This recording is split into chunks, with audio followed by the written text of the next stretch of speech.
NEET exam paper के leak का मामला मोदी सरकार के लिए सिर मुड़ाते ही ओले पड़ने जैसा हो गया है।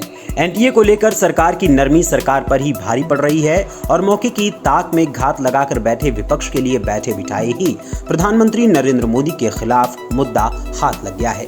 नीट एग्जाम के रिजल्ट भी 4 जून को ही घोषित किए गए थे, जिस दिन लोकसभा चुनाव 2024 के नतीजे सामने आए थे और चुनावों जैसा ही झटका मोदी सरकार को अब नीट पेपर लीक का मामला भी दे रहा है।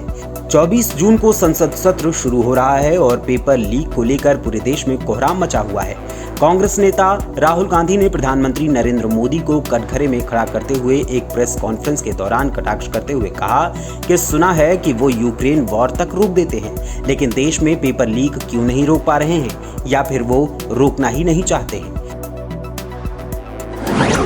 कहा जा रहा था कि नरेंद्र मोदी जी ने यूक्रेन की लड़ाई रोक दी थी, मतलब एक ऑर्डर देके जो रूस और यूक्रेन के बीच में लड़ाई चल रही थी उसको रोक दिया था, ब्रेक लगा दी थी।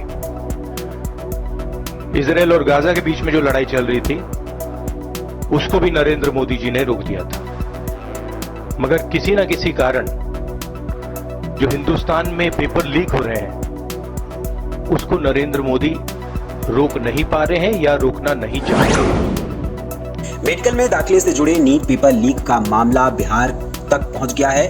इस पेपर लीक के मामले को बिहार कनेक्शन के रूप में देखा जा रहा है। बिहार कनेक्शन सामने आने के बाद तो अलग ही हड़कंप मचा हुआ है। पेपर लीक को लेकर बचाव की मुद्रा में आ चुकी बीजेपी ने बिहार में तेजस्वी यादव को घेरने की कोशिश की है, जिस पर आरजेडी ने ही पलटकर सवाल पूछ लिया है। वहीं देश भर में 18 जून को आयोजित यूजीसी नेट 2024 की परीक्षा रद्द करने का भी फैसला लिया गया है। नेट पेपर लीक आशंका और परीक्षा रद्द होने के बाद तमाम स्टूडेंट्स, तमाम उम्मीदवार निराशा और गुस्से में हैं, क्योंकि परीक्षा रद्द होने से न सिर्फ उनका समय खराब होता है बल्कि उम्मीदवारों की हिम्मत और परिवार की उम्मीद भी टूटती है।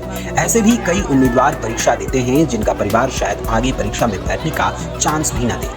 आपको बता दें कि 11 लाख से अधिक उम्मीदवारों ने यूजीसी नेट का फॉर्म भरा था।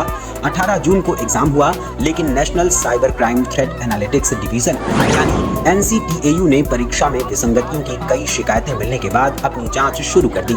जांच में सामने आया कि शिक्षण संस्थानों के ऑनलाइन चैट फोरम पर यूजीसी नेट के क्वेश्चन पेपर और उनके सॉल्व पेपर के बारे में बातचीत चल रही है। इसके बाद नेट एग्जाम रद्द करने का फैसला लिया गया।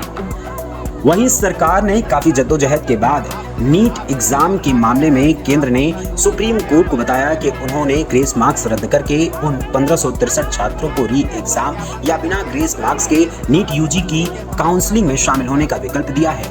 री नीट एग्जाम 23 जून को होगा और परिणाम 30 जून को घोषित किया जा सकता है, जबकि नीट यूजी काउंसलिंग निर्धारित 6 जुलाई से शुरू होगी। सुप्रीम कोर्ट ने नीट काउंसलिंग पर रोक लगाने से इनकार कर दिया है।